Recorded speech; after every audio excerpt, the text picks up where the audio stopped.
Buenos días, nosotras somos Agostina Girardi y Natalia Gómez, residentes de segundo año del Hospital Algerich. Hoy les vamos a presentar nuestro ateneo titulado Nefropatía lúpica a propósito de un caso clínico. Para hablar de la nefropatía lúpica, primero tenemos que hablar del lupus eritematoso sistémico. El lupus es una enfermedad autoinmune crónica de etiología desconocida. Se caracteriza por ser multisistémica, es decir, que puede afectar prácticamente a todos los órganos y tejidos del organismo, porque genera una respuesta autoinmune dirigida contra moléculas propias que están ampliamente distribuidas en el cuerpo. El riñón es el principal órgano afectado en el lupus. Se sabe que entre el 40 y 60% de los pacientes que lo padecen van a desarrollar una afección renal denominada nefropatía lúpica. La nefropatía lúpica se puede presentar como cualquier síndrome renal y puede afectar todos los componentes anatómicos del riñón. Los síndromes clínicos varían desde la enfermedad silente, con alteración del sedimento urinario, a síndrome nefrótico, síndrome nefrítico e insuficiencia renal aguda y crónica. Algunos datos importantes de la nefropatía lúpica son que esta enfermedad incrementa la morbilidad y mortalidad de los pacientes con lupus, aunque en los últimos 20 años el pronóstico y la supervivencia han mejorado gracias al uso de fármacos inmunosupresores. Por otro lado, es una enfermedad que predomina en mujeres jóvenes, principalmente en la tercera década de vida. Para hablar de la fisiopatogenia de la nefropatía lúpica, primero tenemos que recordar algunos conceptos de la fisiopatogenia del lupus eritematoso sistémico. El lupus eritematoso sistémico es una enfermedad autoinmune de causa desconocida y multifactorial en la que intervienen factores genéticos, hormonales y ambientales. Se produce cuando las respuestas inmunes adaptativas se dirigen contra antígenos propios, lo que se denomina pérdida de la tolerancia frente a lo propio. Se caracteriza por la activación de linfocitos y producción de anticuerpos estimuladores de la inmunidad que reconocen componentes propios. Esto lleva a la lisis celular y a una respuesta inflamatoria en el órgano afectado. Con el tiempo, las estructuras celulares dañadas quedan reemplazadas por tejido conjuntivo y por lo tanto la función del órgano declina. Los autoanticuerpos forman depósitos de inmunocomplejos en el glomérulo, en los vasos o en la membrana basal tubular. Estos inmunocomplejos surgen de la interacción de los autoanticuerpos con antígenos renales y, con mayor frecuencia, por el atrapamiento renal de inmunocomplejos preformados. El daño se produce por la activación de la vía clásica del complemento a través de la unión de la porción Fc del autoanticuerpo con la proteína C1q del complemento. La activación de la vía clásica del complemento, por un lado lleva a la lisis celular en el órgano afectado, pero por otro lado también produce un aumento de la permeabilidad capilar, facilitando la llegada de células y potenciando de esta manera la inflamación.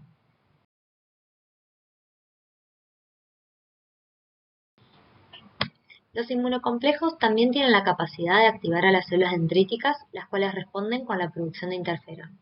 El interferón tiene múltiples efectos sobre el sistema inmunitario que favorecen el desarrollo de la inmunidad, como es la diferenciación de los linfocitos B a células plasmáticas productoras de anticuerpos y la activación de linfocitos T que generan infiltrados renales, así también como la producción de citoquinas y quimiosinas que contribuyen al proceso inflamatorio y al daño de las diversas estructuras renales.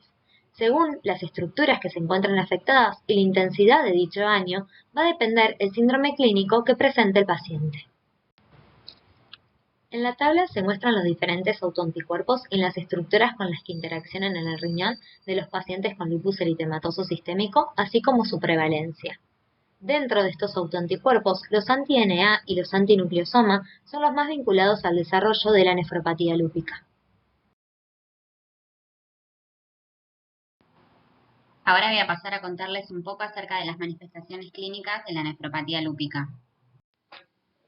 Como mencionamos anteriormente, la nefropatía lúpica abarca un amplio espectro de síndromes clínicos, dentro de los cuales podemos describir los siguientes.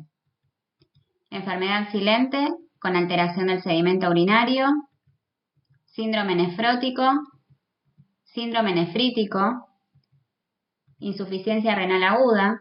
Se sabe que el 5% de los pacientes con lupus pueden llegar a debutar con una insuficiencia renal aguda, insuficiencia renal crónica, del 5 al 20% de los pacientes con lupus van a desarrollar una insuficiencia renal crónica en un periodo de 5 a 10 años. Y por último, el infarto renal, que si bien es poco frecuente, se puede dar en pacientes con síndrome antifosfolipídico asociado. En cuanto a las manifestaciones clínicas que hablan de un daño renal, la principal es la proteinuria, también puede haber hematuria, desorientación y confusión mental, producido por el aumento de urea plasmática, generalmente en valores mayores a 200 miligramos por decilitro. Puede haber hipertensión arterial debido al aumento de volumen y edema y derrames por la pérdida renal de proteínas.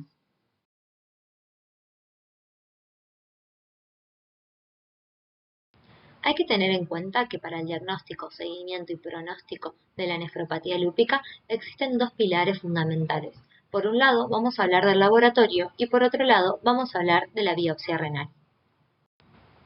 Como no es la finalidad de este Ateneo profundizar en el diagnóstico de lupus eritematoso sistémico, nos vamos a referir únicamente a aquellos parámetros de laboratorio que tienen utilidad clínica en el diagnóstico, pronóstico y monitoreo de la nefropatía lúpica.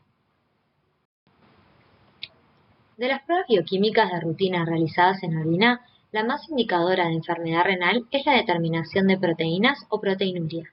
La proteinuria es un marcador precoz de daño renal, ya que se asocia con una enfermedad renal incipiente, y muchas veces es el primer indicador de un daño renal en un paciente que todavía es asintomático.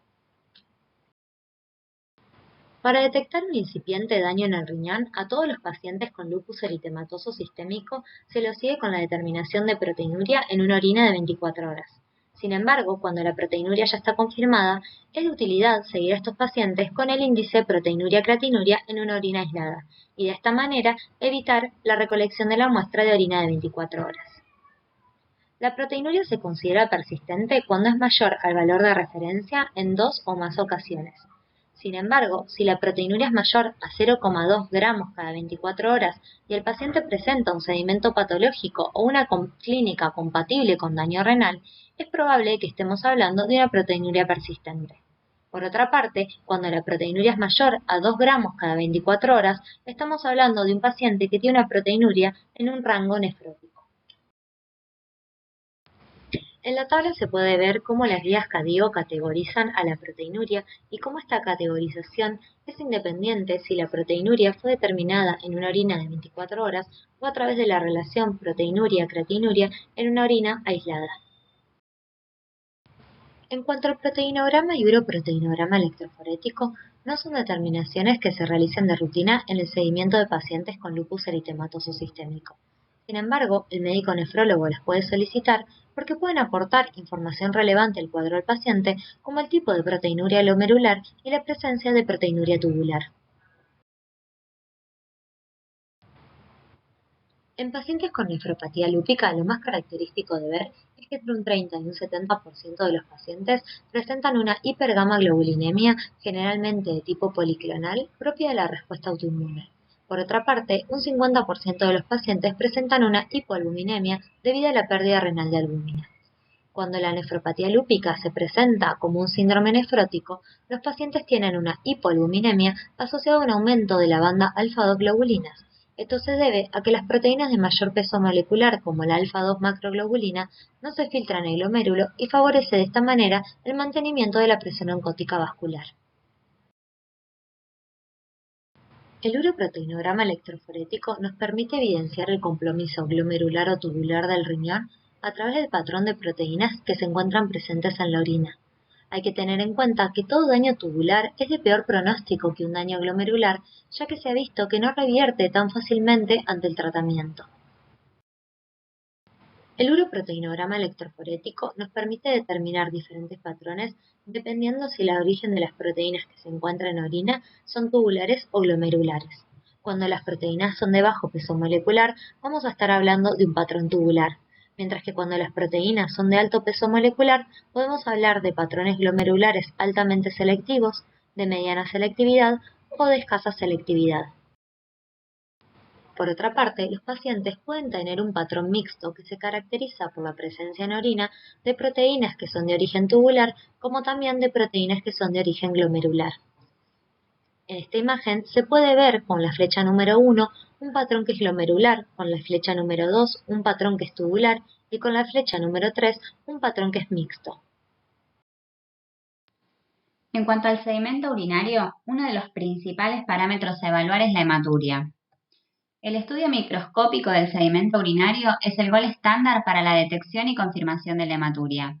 Se considera significativa clínicamente cuando persisten al menos 3 muestras de orina consecutivas y separadas entre ellas de 2 a 4 semanas. En cuanto a la toma de muestra, la muestra de orina ideal será la recién emitida. Esto es para evitar la lisis de los hematíes. La primera orina de la mañana es la ideal, ya que los hematíes se conservan mejor en orinas ácidas y concentradas. Se debe evitar el cateterismo vesical y el ejercicio físico intenso por al menos 48 horas antes de la recogida y es importante no demorar más de 1 hora a temperatura ambiente la muestra. La hematuria se define como más de 5 eritrocitos por campo en el sedimento urinario. Una vez que se confirma la hematuria, esta puede ser de origen glomerular o no. Para esto es importante informar el porcentaje de hematíes dismórficos. Si hay más de un 20% de hematíes dismórficos en el sedimento, indica daño glomerular. Y en el caso de que haya piuria que no esté asociada a una infección y o hematuria más albuminuria, va a ser sugestivo de una nefritis activa. En el sedimento urinario también puede haber cilindros. Se encuentran en 1 de cada 3 de los pacientes con nefropatía lúpica. A medida que progresa el daño renal, van a ir apareciendo los distintos cilindros. Los primeros en aparecer son los hialinos, le siguen los granulosos y por último aparecen los eritrocitarios y leucocitarios. Ahora, ¿por qué nos interesan tanto los cilindros en la orina? Porque son los únicos elementos hallados en el sedimento urinario que son exclusivos del riñón. Se forman dentro de las luces de los túbulos contorneados distales y los túbulos colectores. En cuanto a los cilindros eritrocitarios, mientras que el hallazgo de eritrocitos en orina indica hemorragia en un área del tracto genitourinario, la presencia de cilindros eritrocitarios es más específica ya que muestra un sangrado dentro de la nefrona. Cualquier daño a la estructura capilar de la nefrona puede producir cilindros eritrocitarios. Cuando el daño es glomerular, se suele asociar con proteinuria y eritrocitos dismórficos, y son fácilmente detectables a bajo aumento por su color rojo anaranjado característico. En cuanto a los cilindros leucocitarios, la aparición de estos en orina indica inflamación o infección dentro de la nefrona. La nefropatía lúpica se asocia a la piuria sin infección y puede acompañarse de cilindros eritrocitarios. También tenemos los cilindros grasos, que se observan conjuntamente con cuerpos ovales grasos y gotitas de grasa libre en trastornos que producen lipiuria. Son muy característicos del síndrome nefrótico. Tenemos los cilindros serios, que son representativos de la estasis urinaria extrema e indican insuficiencia renal aguda.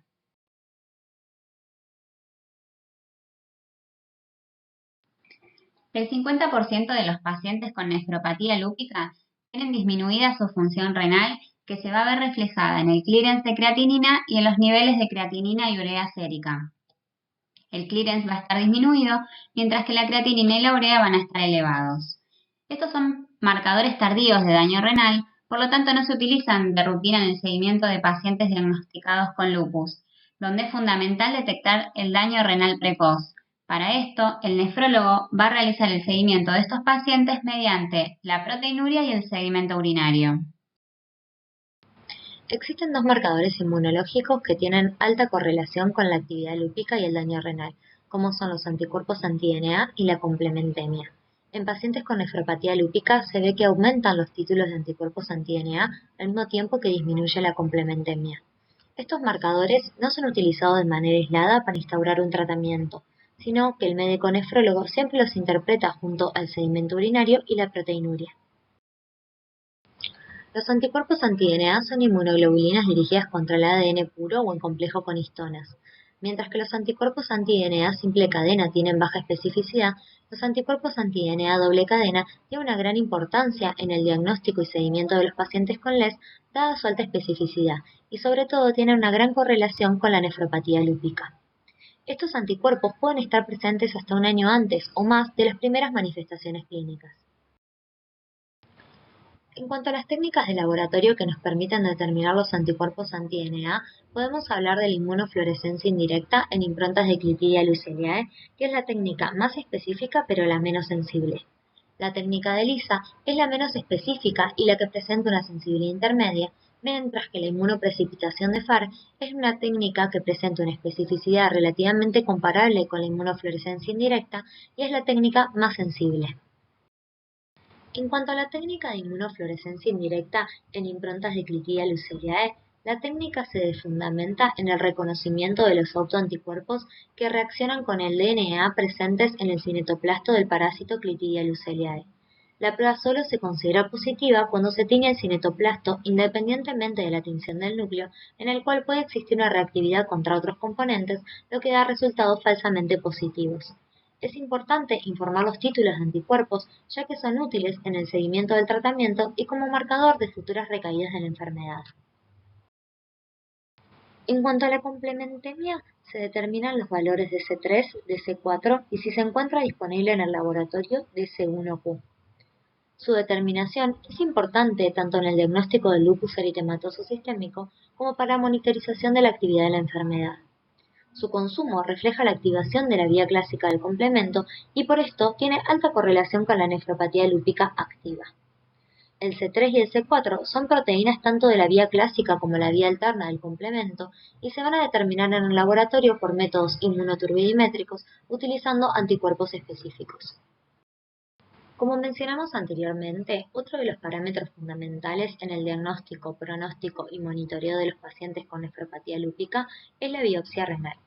La biopsia renal se considera fundamental para la determinación del daño de las estructuras renales, permite realizar una clasificación de la nefropatía lúpica y además puede determinar el pronóstico y tratamiento a utilizar. La biopsia renal se realiza cuando el paciente presenta una proteinuria confirmada mayor a 0,5 gramos día más hematuria, cuando presenta una proteinuria confirmada mayor a 1 gramo día o cuando presenta un deterioro inexplicado de la función renal. En nuestro hospital también se biopsian aquellos pacientes que presentan únicamente hematuria aislada, ya que se ha visto en un trabajo interno que el 32% de estos pacientes presentaban una nefropatía lúpica en un grado avanzado. La primera consideración a tener en cuenta en cuanto a la biopsia es que se debe informar tanto las características de los glomérulos, los túbulos, el intersticio y los vasos sanguíneos. Por otra parte, se debe requerir un mínimo de 10 glomérulos para excluir razonablemente una enfermedad focal. Y por último, se debe informar por microscopía óptica, por inmunofluorescencia y si se encuentra disponible por microscopía electrónica.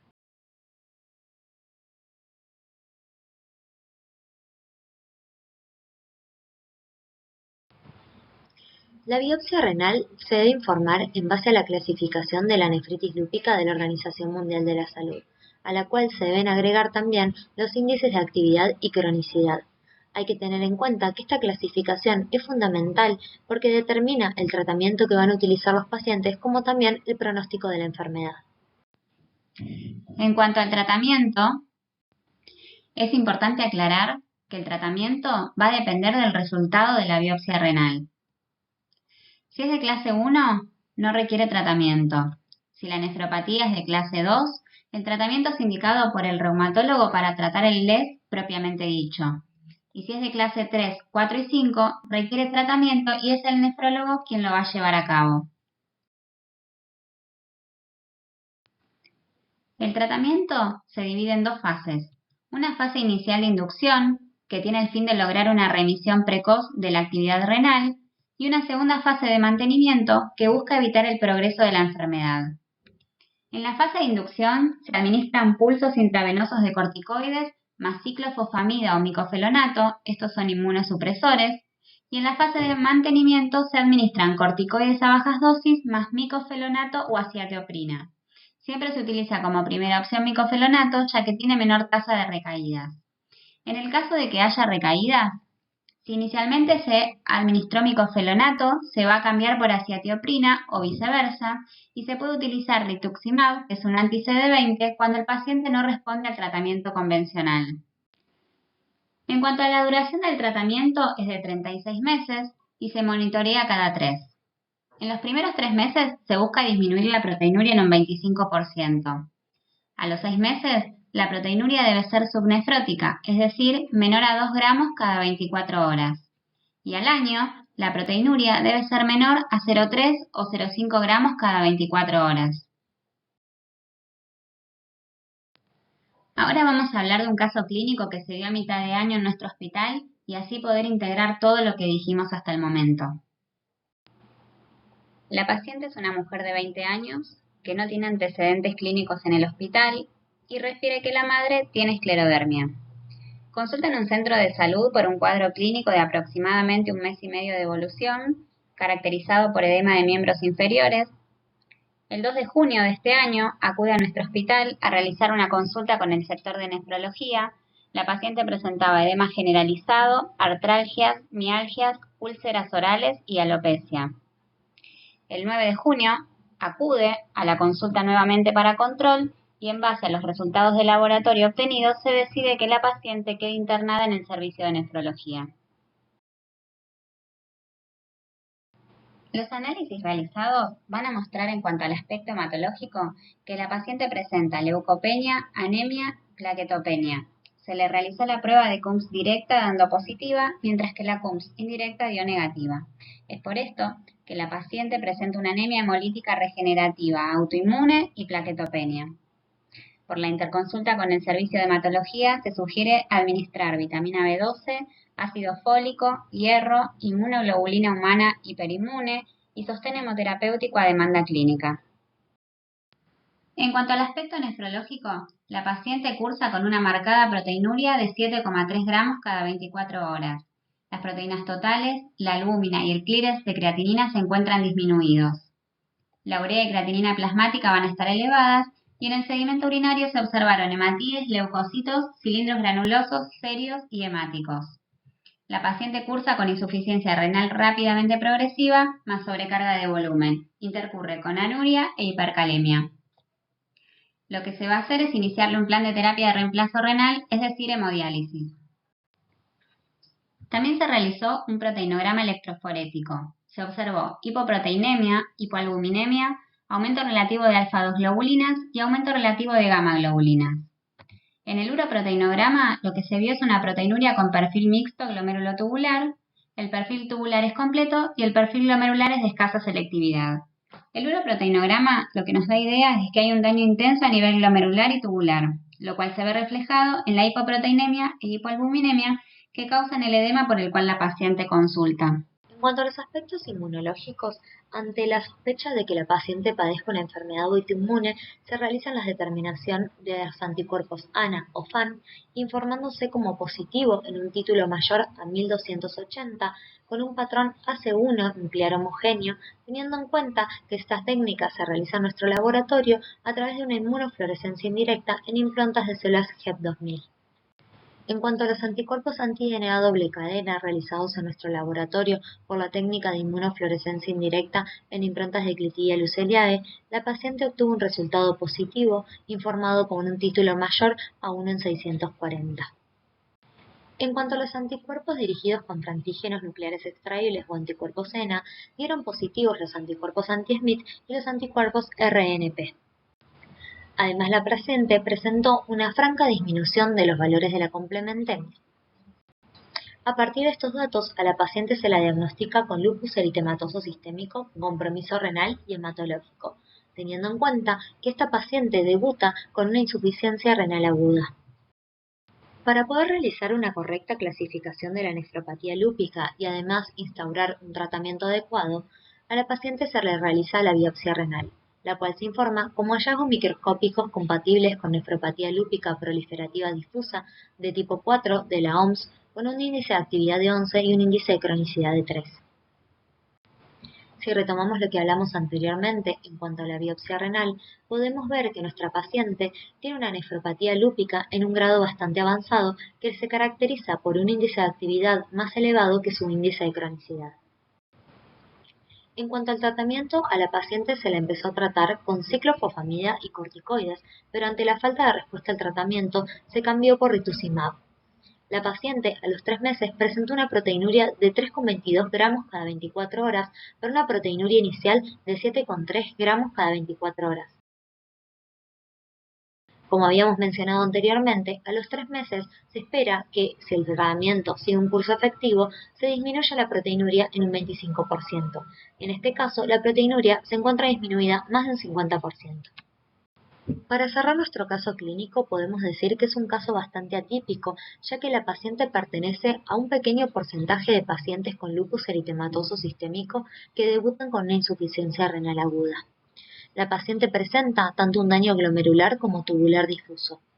Requirió internación y tratamiento por su cuadro hematológico y nefrológico y se dio de alta con tratamiento inmunológico, evaluación de requerimiento de hemodiálisis dependiendo de los resultados de laboratorio y seguimiento ambulatorio con el servicio de reumatología. Para concluir con nuestro Ateneo, podemos decir que la nefropatía lúpica se presenta entre el 40 y 60% de los pacientes que presentan lupus eritematoso sistémico. Las manifestaciones clínicas, como vimos anteriormente, pueden ser muy variadas. El rol del laboratorio es fundamental para el diagnóstico, pronóstico y monitoreo de los pacientes que tienen nefropatía lúpica y la biopsia determina el tratamiento y pronóstico de estos pacientes. Esta es la bibliografía que nosotros utilizamos para realizar nuestro Ateneo de nefropatía lúpica a propósito de un caso clínico. Por último, queríamos agradecerles a todos ustedes por su atención y también agradecer al Servicio Médico de Nefrología de nuestro hospital, como a las diferentes áreas del laboratorio que colaboraron en la realización de este Ateneo, en particular a los bioquímicos de los laboratorios de renal, de proteínas e inmunología.